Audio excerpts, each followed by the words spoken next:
Right from my childhood,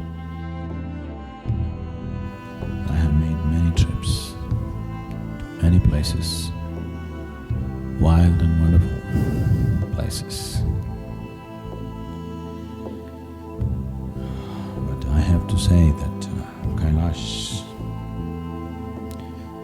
in terms of its possibility and the immensity of what it is, I have never seen anything like that till now.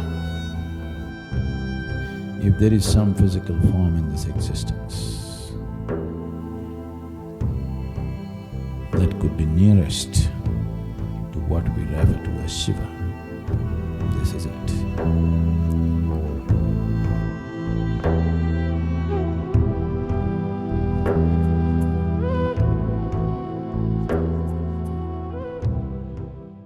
When people set off on pilgrimages in the past in India, a pilgrimage means the entire village or the town worship that man who is living because he is taking a step from which there may be no turning back.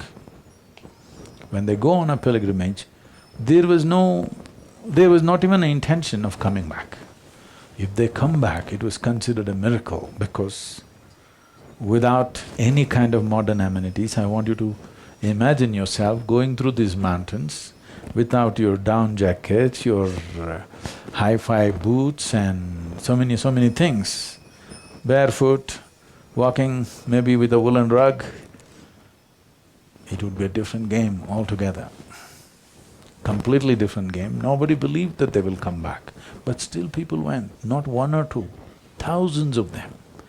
For Kailash, in the last 12,000-year history, there is a 12,000-year history that every year, without a single year's break,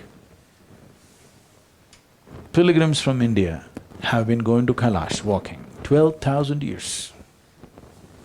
Even in the most severe weather, some years, in spite of that, there has not been a break. The stream of pilgrims have been coming. This year there was a threat, but it's kind of cleared up now.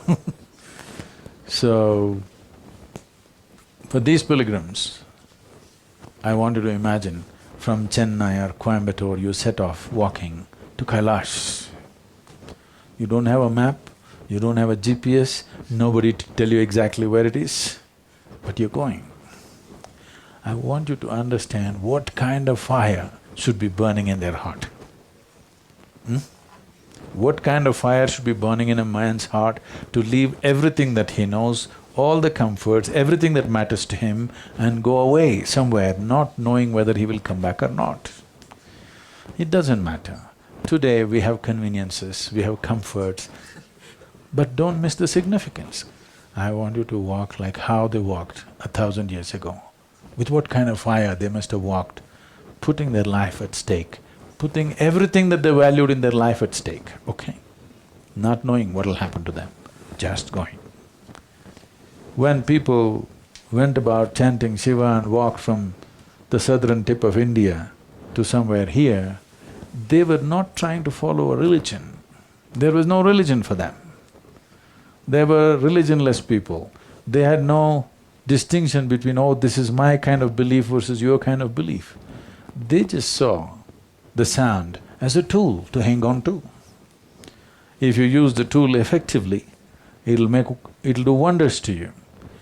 They never saw it as a religion. It's only later on, when competition came, the entire thing got projected as yours versus mine. There was no such thing. India is a religionless land, there never was a religion, okay? Spiritual process means this. It's not about how you look for somebody, how you are within yourself, because this is the quality of your life. If you sit here, how beautiful a life are you within yourself? Nobody can see this, nobody need to clap their hands for this, nobody need to give you a prize for this, nobody need to give you a job for this, nobody is going to even pay attention to this. But this is worthwhile, that you are a beautiful life. It is truly worthwhile that if you sit here, you are a beautiful life within yourself. This is the most worthwhile thing. If this doesn't happen, how will you ever taste life?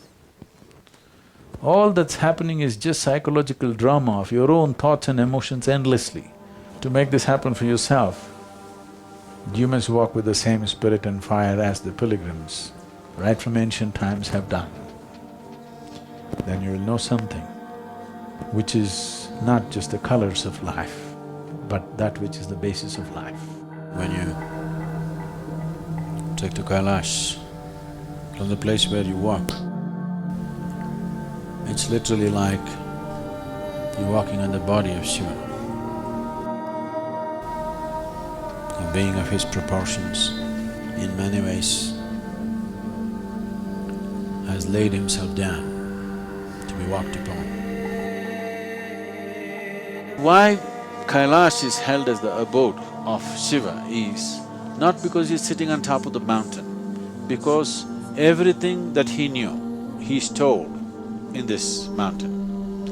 What that mountain represents and what it is capable of is so immense. Your ability to make use of it, I don't believe you can. It takes a lot of knowledge and capability. But you cannot miss the immensity of it. Nobody can miss the immensity of it if they go with the right sense of openness in them.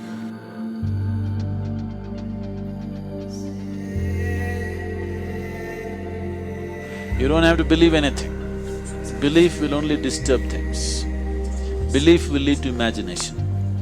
But staying open, what it means is unprejudiced mind. Unprejudiced mind means from here on, you should not identify with anything. Simply, you must go.